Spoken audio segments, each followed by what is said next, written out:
Hello guys, hi, नमस्कार, welcome to my YouTube channel let's do and learn. Guys, आप सभी का मैं रूपाली अपने यूट्यूब चैनल में बहुत बहुत स्वागत करती हूं।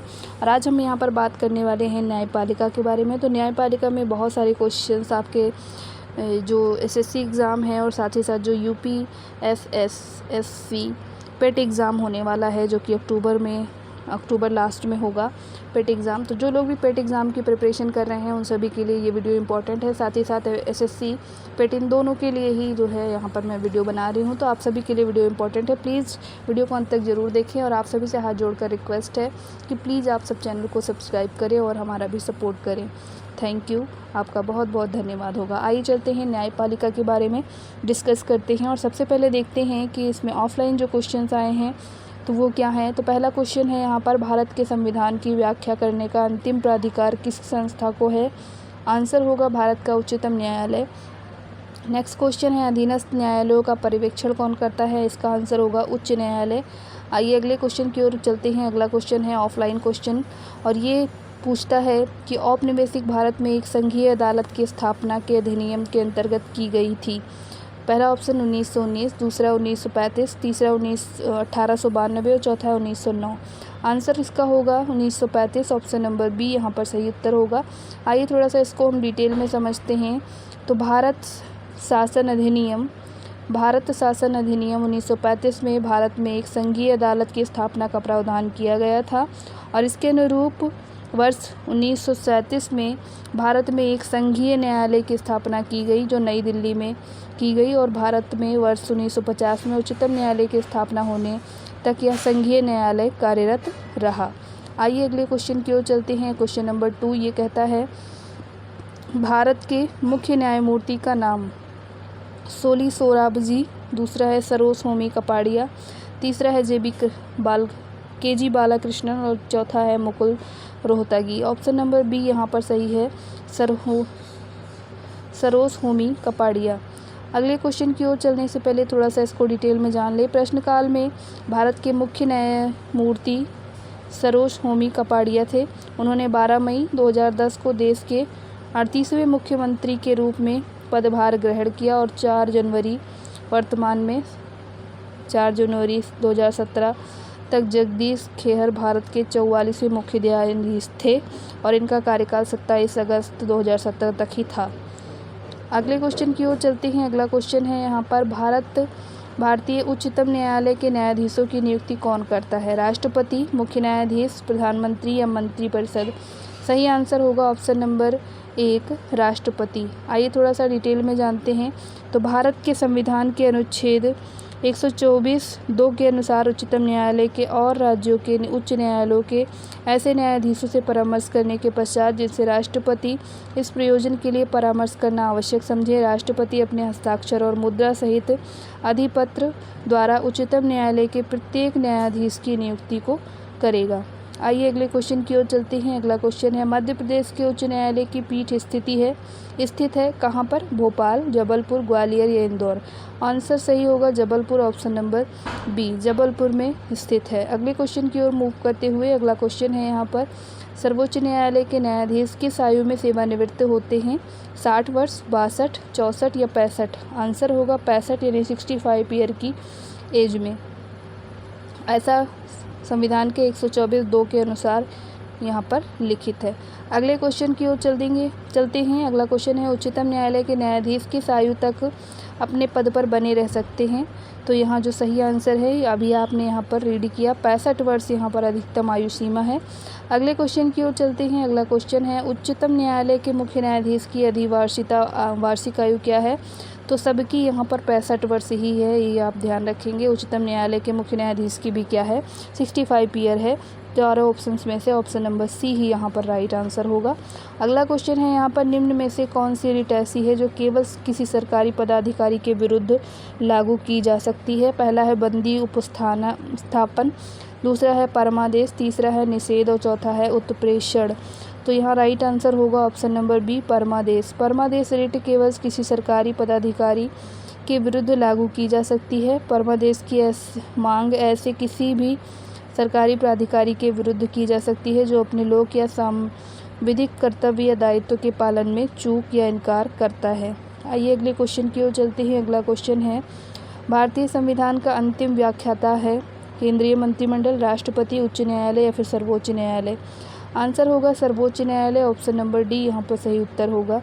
संविधान के अनुच्छेद 132, 133, 228 में संविधान की व्याख्या करने की जो अंतिम अधिकार है वो सर्वोच्च न्यायालय को यहाँ पर दिया गया है। और उच्च न्यायालयों में से ऐसे मुकदमों को जिनमें संविधान की व्याख्या का प्रश्न निहित हो तो सर्वोच्च न्यायालय में निर्णय हेतु भेजे जाने की व्यवस्था की गई है। अगला क्वेश्चन है यहाँ पर, संविधान की व्याख्या कौन करता है? विधानमंडल, कार्यपालिका, न्यायपालिका या राष्ट्रपति। सही आंसर होगा न्यायपालिका, ऑप्शन नंबर सी यहाँ पर राइट आंसर होगा। अगला क्वेश्चन है, भारतीय संविधान का अभिरक्षक कौन है? भारत का राष्ट्रपति, भारत का मुख्य न्यायाधीश, भारत का प्रधानमंत्री या फिर राज्यसभा का अध्यक्ष। आंसर सही होगा भारत का मुख्य न्यायाधीश, ऑप्शन नंबर बी यहाँ पर सही है। भारतीय संविधान के अभिरक्षक के रूप में न्यायपालिका को स्वीकार किया गया, परंतु उपयुक्त विकल्प के आधार पर भारत का मुख्य न्यायाधीश यहाँ पर सही उत्तर होगा। अगला क्वेश्चन है यहाँ पर, भारत के उच्चतम न्यायालय की केंद्र और राज्य के बीच विवाद का निपटारा करने की शक्ति किसके अंतर्गत आती है? मौलिक अधिकारिता, संवैधानिक अधिकारिता, परामर्श अधिकारिता या अपील अधिकारिता। सही आंसर होगा मौलिक अधिकारिता, ऑप्शन नंबर ए यहाँ पर सही उत्तर होगा। आइए थोड़ा सा इसको हम डिटेल में जानते हैं। तो भारत के उच्चतम न्यायालय की केंद्र और राज्य के बीच की विवाद का निपटारा करने की जो शक्ति है मौलिक अधिकारिता के अंतर्गत आती है। साथ ही दो अथवा दो से अधिक राज्यों के बीच जो विवाद का निपटारा और भारत सरकार के कुछ अन्य राज्य के साथ विवादों का निपटारा करने की जो शक्ति है वो भी मौलिक अधिकारिता के अंतर्गत आती है और अनुच्छेद 131 में इसका प्रावधान है। अगला क्वेश्चन यहाँ पर थोड़ा सा बड़ा क्वेश्चन है। ये कहता है, भारत में उच्चतम न्यायालय के न्यायाधीश के रूप में नियुक्ति के लिए कौन सी अर्हता यहाँ पर अनिवार्य नहीं है? भारत का नागरिक हो। दूसरा कहता है कम से कम 35 वर्ष की आयु हो। तीसरा कहता है एक या अधिक न्यायालय में कम से कम 10 वर्ष तक एडवोकेट के रूप में प्रैक्टिस कर चुका हो। और डी कहता है कि एक प्रतिष्ठित विधिवेत्ता हो। सही आंसर होगा 35 वर्ष। ये जो आंसर है ये आयु है, ये यहाँ पर राइट आंसर होगा। आइए थोड़ा सा डिटेल में समझते हैं। तो भारत में उच्चतम न्यायालय के न्यायाधीश के रूप में नियुक्ति हेतु किसी व्यक्ति के लिए आवश्यक है कि वह किसी न्यायालय का 10 वर्ष तक अधिवक्ता रहा हो। संविधान के अनुच्छेद 124(3) के अनुसार अन्य अर्हताएँ भी उसे उच्चतम न्यायालय का न्यायाधीश बना सकती हैं यदि वह व्यक्ति किसी उच्च न्यायालय का 5 वर्ष तक न्यायाधीश रहा हो या राष्ट्रपति की राय में पारंगत विधिवेत्ता हो। इन सभी अर्हताओं के अतिरिक्त उसे भारत का नागरिक होना जरूरी है। आइए अगले क्वेश्चन की ओर चलते हैं। अगला क्वेश्चन है यहाँ पर, उच्च न्यायालय का न्यायाधीश बनने के लिए कम से कम कितने वर्ष उच्च न्यायालय के अधिवक्ता के रूप में वकालत का अनुभव हो? तो आंसर होगा इसका, पहले ऑप्शन देखते हैं, 10, 5, 15, 20। आंसर होगा 10 वर्ष। अभी आपने पिछले क्वेश्चन में इसको रेट किया था, कम से कम उसे 10 वर्ष तक की क्या है प्रैक्टिस होनी चाहिए। उच्चतम न्यायालय के सेवानिवृत्त न्यायाधीशों के लिए कहाँ पर वकालत करने की मनाही है? उच्चतम न्यायालय के अलावा किसी अन्य न्यायालय में, भारत के किसी भी न्यायालय में, उच्च न्यायालयों में से किसी भी न्यायालय में या फिर किसी भी फौजदारी न्यायालय में। सही आंसर होगा ऑप्शन नंबर बी, भारत के किसी भी न्यायालय में, ऑप्शन नंबर बी यहाँ पर सही उत्तर होगा। आइए थोड़ा सा डिटेल जानते हैं। उच्चतम न्यायालय के सेवानिवृत्त न्यायाधीशों को किसी भी भारतीय न्यायालय में वकालत करने की मनाही है। अनुच्छेद 124(7) के अनुसार उच्चतम न्यायालय का न्यायाधीश भारत के राज्य क्षेत्र के भीतर किसी न्यायालय के समक्ष प्रैक्टिस नहीं करेगा। आइए अगले क्वेश्चन की ओर मूव करते हैं। अगला क्वेश्चन है, भारत उच्चतम न्यायालय में कितने न्यायाधीश हैं? 25, 26, 30 या फिर 31। तो सही आंसर जो होगा वो हो जाएगा 30, ऑप्शन नंबर यहाँ पर सी सही है। अगले क्वेश्चन की ओर चलने से पहले थोड़ा सा डिटेल देखेंगे। तो अनुच्छेद 124 के अनुसार उच्चतम न्यायालय में एक मुख्य तथा 7 अन्य न्यायाधीश की व्यवस्था थी, परंतु वर्ष 1986 के प्रावधान के अनुसार एक मुख्य तथा 25 अन्य न्यायाधीशों की संख्या निश्चित की गई। वर्ष 2009 में पुनः उच्चतम न्यायालय के न्यायाधीशों की संख्या में वृद्धि करके एक मुख्य 30 अन्य न्यायाधीश कर दी गई। अतः वर्तमान में उच्चतम न्यायालय में न्यायाधीशों की कुल संख्या 31 है। अगले क्वेश्चन की ओर चलते हैं। अगला क्वेश्चन है यहाँ पर, उच्चतम न्यायालय में एक मुख्य न्यायाधीश के अलावा अधिकतम कितने अन्य न्यायाधीश हो सकते हैं? 28, 25, 26 या फिर 21? आंसर होगा आपका 25, ऑप्शन नंबर बी यहाँ पर सही उत्तर होगा। अगला क्वेश्चन है, उच्च न्यायालय के न्यायाधीशों को कौन हटा सकता है? विशेष बहुमत से पारित संसद के प्रस्ताव पर राष्ट्रपति, राष्ट्रपति की अपनी ओर से, मुख्यमंत्री की सलाह पर राज्यपाल या फिर भारत के मुख्य न्यायाधीश की सलाह पर राष्ट्रपति? सही उत्तर होगा ऑप्शन नंबर 1, विशेष बहुमत से पारित संसद के प्रस्ताव पर राष्ट्रपति। आइए डिटेल में थोड़ा समझते हैं। तो उच्च न्यायालय का कोई न्यायाधीश अपने पद पर तब तक नहीं हटाया जा सकता उसको जब तक कि सिद्ध कदाचार और असमर्थता के आधार पर हटाए जाने हेतु संसद के प्रत्येक सदन की समस्त संख्या के बहुमत द्वारा और उपस्थित तथा मत व्यक्त करने वाले सदस्यों के कम से कम 2/3 बहुमत द्वारा समर्थित समावेदन संसद के प्रत्येक सदन से उसी सत्र में राष्ट्रपति के समक्ष रखे जाने पर राष्ट्रपति ने आदेश न दिया हो।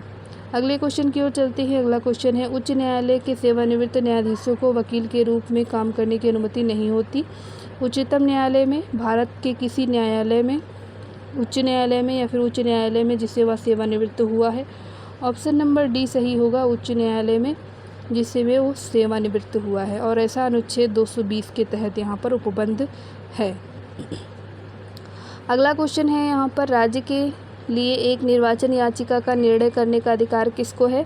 संसद को, उच्चतम न्यायालय को, उच्च न्यायालय, चुनाव आयोग? आंसर है उच्च न्यायालय। और ऐसा करने का अधिकार उसको किसके अनुसार है? तो यहाँ पर 327 अनुच्छेद के अनुसार यहाँ पर लोक प्रतिनिधित्व अधिनियम के अधीन निर्वाचन संबंधित समस्त विवाद के निपटारे की शक्ति उच्च न्यायालय में यहाँ पर निहित है। अगला क्वेश्चन है यहाँ पर, न्यायपालिका द्वारा बनाए गए कानून को क्या कहते हैं? साधारण कानून, निर्णय विधि, विधि का नियम या प्रशासनिक कानून? ऑप्शन नंबर बी यहाँ पर राइट आंसर होगा। आइए अगले क्वेश्चन की ओर चलते हैं। और अगला क्वेश्चन है यहाँ पर, सबसे पहले किस उच्च न्यायालय ने घोषणा की थी कि बंद असंवैधानिक है? आंध्र प्रदेश, मध्य प्रदेश, केरल या उड़ीसा? आंसर होगा केरल। आइए थोड़ा सा डिटेल में समझते हैं। तो सर्वप्रथम 1997 में भरत कुमार के पलिछा बनाम केरल राज्य मामले में केरल उच्च न्यायालय द्वारा बंद को असंवैधानिक घोषित किया गया था, जिसकी सर्वोच्च न्यायालय में भी पुष्टि की गई थी। नेक्स्ट क्वेश्चन है यहाँ पर, उच्चतम न्यायालय ने किस मामले में मौलिक अधिकारों की प्रमुखता राजनीति के निर्देशक सिद्धांतों के ऊपर स्थापित की? गोलकनाथ मामला, केशवानंद, मिनर्वा या फिर सभी? आंसर जो होगा वो हो जाएगा गोलकनाथ का मामला। ऑप्शन नंबर ए यहाँ पर राइट आंसर होगा।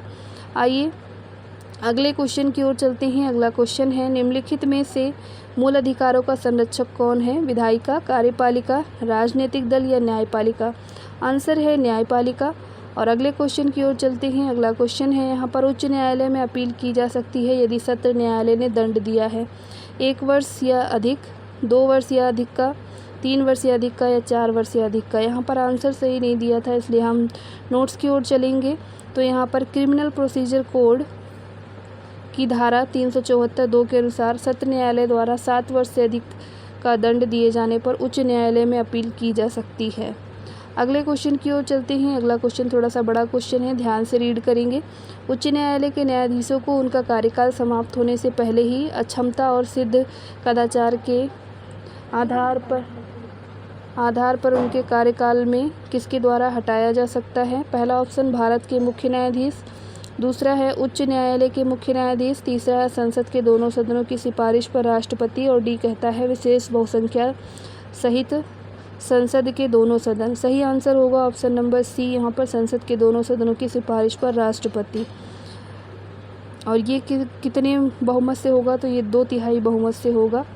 और आइए अगले क्वेश्चन की ओर चलते हैं। अगला क्वेश्चन है यहाँ पर, भारत के उच्चतम न्यायालय को प्राप्त है मूल अधिकार क्षेत्र, परामर्शदायी अधिकार, अपीलीय और परामर्शदायी अधिकार या मूल अपीलीय और परामर्शदायी अधिकार क्षेत्र? ऑप्शन नंबर डी यहाँ पर राइट आंसर होगा।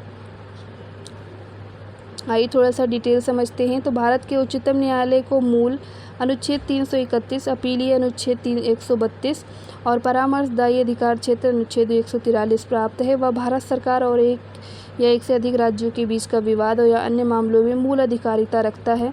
संविधान का अनुच्छेद 143 उच्चतम न्यायालय को राष्ट्रपति को परामर्श देने की अधिकारिता प्रदान करता है। अनुच्छेद 133 से लेकर 36 तक उच्चतम न्यायालय की अपीलीय अधिकारिता से संबंधित है। अगला क्वेश्चन है यहाँ पर, अंतिम अपीलीय न्यायालय कौन सा है? उच्च न्यायालय, जिला न्यायालय, सिविल न्यायालय या उच्चतम न्यायालय? सही है उच्चतम न्यायालय, ऑप्शन नंबर डी यहाँ पर राइट आंसर है। आइए इसको थोड़ा सा ध्यान देते हैं। अनुच्छेद यहाँ पर कौन सा है? तो 132 के तहत यहाँ पर उच्च न्यायालय की सिविल, दांडिक या फिर अन्य कार्यवाही में दिए गए किसी निर्णय, डिक्री या अंतिम आदेश को यहाँ पर उच्च न्यायालय में अपील की जा सकती है। अगला क्वेश्चन है, भारतीय संविधान में न्यायिक पुनरीक्षण आधारित है किस पर? विधि सम्मत शासन पर, विधि के समयक प्रक्रिया पर, विधि द्वारा स्थापित प्रक्रिया या पूर्ण निर्णय तथा परिपाटियों पर? आंसर जो सही होगा वो होगा विधि द्वारा स्थापित प्रक्रिया पर, ऑप्शन नंबर सी यहाँ पर राइट आंसर होगा। आइए थोड़ा डिटेल जानते हैं।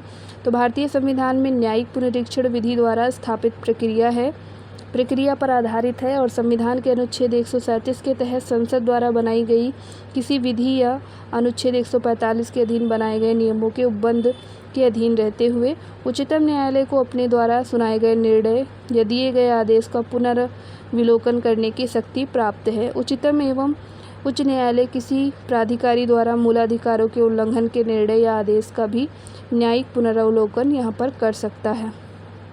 अगला क्वेश्चन है, भारतीय संविधान के किस अनुच्छेद के अंतर्गत केंद्रीय प्रशासनिक अधिकरण के निर्णय को उच्चतम न्यायालय में चुनौती दी जा सकती है? 323 ए, 329, 343 सी, 343 के? आंसर होगा 323 ए के तहत। अगला क्वेश्चन है यहाँ पर, जिला न्यायालयों के न्यायाधीशों की नियुक्ति किसके द्वारा की जाती है? राज्यपाल, मुख्यमंत्री, विधि मंत्री या राष्ट्रपति? आंसर होगा राज्यपाल, ऑप्शन नंबर 1 यहाँ पर सही आंसर होगा और ऐसा अनुच्छेद 231(1) के तहत यहाँ पर होगा। अगला क्वेश्चन है, नेशनल ग्रीन ट्रिब्यूनल किसके संबंधित मामलों को देखता है? आपराधिक मामले, ऐतिहासिक स्मारकों की सुरक्षा एवं संरक्षण संबंधी मामले, सिविल मामले, पर्यावरण संरक्षण और वन संरक्षण? ऑप्शन नंबर डी यहाँ पर सही है, पर्यावरण और वन संरक्षण के मामलों को यहाँ पर ये देखता है। अगला क्वेश्चन है यहाँ पर मिलान वाला है, थोड़ा सा बड़ा क्वेश्चन है। तो समूह ए को समूह बी से मिलाना है। पहला है पांडिचेरी, दूसरा अंडमान निकोबार, लक्षद्वीप और दमन द्वीप। यहाँ पर आपको कार्य क्षेत्र बताने हैं, केरल, बम्बई, मद्रास, कलकत्ता। पहला ऑप्शन है 3 4 1 2, दूसरा ऑप्शन है 1 3 4 2, तीसरा ऑप्शन 1 2 3 4 और लास्ट है 1 4 3 2। सही आंसर जो होगा वो क्या है? तो यहाँ पर ऑप्शन नंबर 1 सही होगा, ये वाला यहाँ पर सही होगा, ऑप्शन नंबर 1 यानी 1 का ए का जो है सही होगा। ए किससे मिलेगा? तो वो मद्रास से मिलेगा। बी मिलेगा यहाँ पर ऑप्शन नंबर 4 यानी कि कलकत्ता से। सी मिलेगा ऑप्शन नंबर 1 यानी केरल से और डी मिलेगा ऑप्शन नंबर 2 यानी कि बम्बई से।